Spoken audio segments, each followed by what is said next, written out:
La vida de Samir Nasri es otra historia más de un tremendo talento desperdiciado, y no por las lesiones, sino por un problema de actitud y de falta de ambición en un jugador que reunía todas las condiciones para ser uno de los mejores del mundo.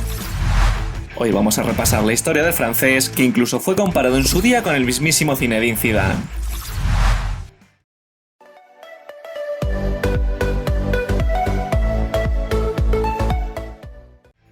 Nasri comenzó su carrera en las categorías inferiores del Olympique de Marsella con tan solo 9 años.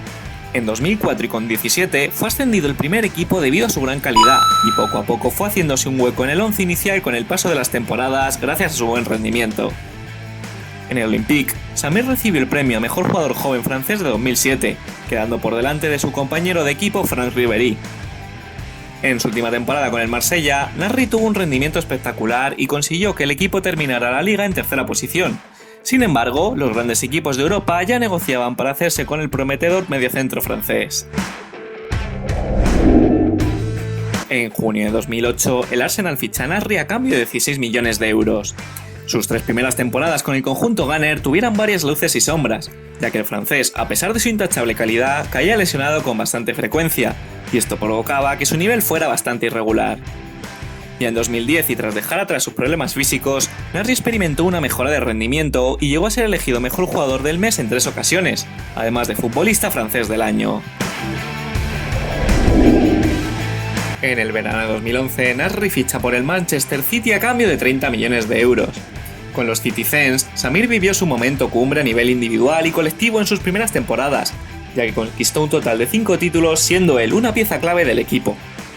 Pero todo cambió en 2015, ya que el galo sufrió una lesión durante un entrenamiento que le mantuvo alejado de los terrenos de juego durante 5 meses. Tras su recuperación, su rendimiento se fue volviendo irregular, y esto, sumado a la llegada de Guardiola en 2016, hizo que Nasri tuviera que buscar una salida del club.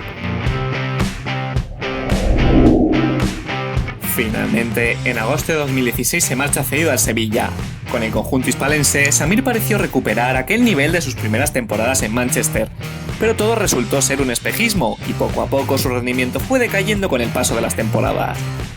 La guinda del pastel llegó en diciembre de 2016, ya que el jugador apareció en una foto que le situaba en una clínica de transfusiones en Estados Unidos, lo cual alertó a la agencia antidopaje española, que decidió investigar el caso para aclarar la situación.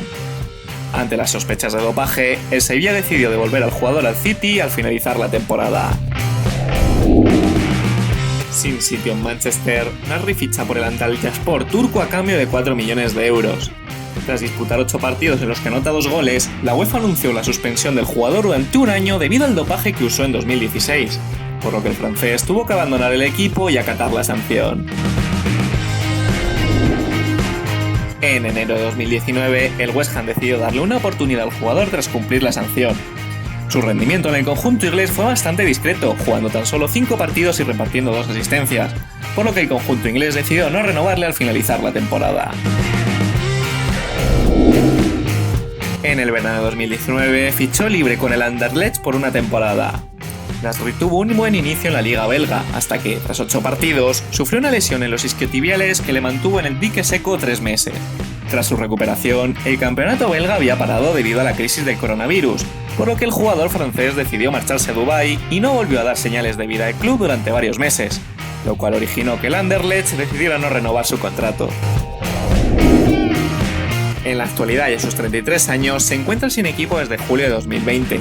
Los últimos rumores sitúan al francés en la Serie B italiana, concretamente en el Reggina, y es que, según indican, las negociaciones van avanzando por buen camino. Quién sabe si el centrocampista volverá a recuperar el nivel que un día maravilló Europa. Italia y la Serie B aún le esperan.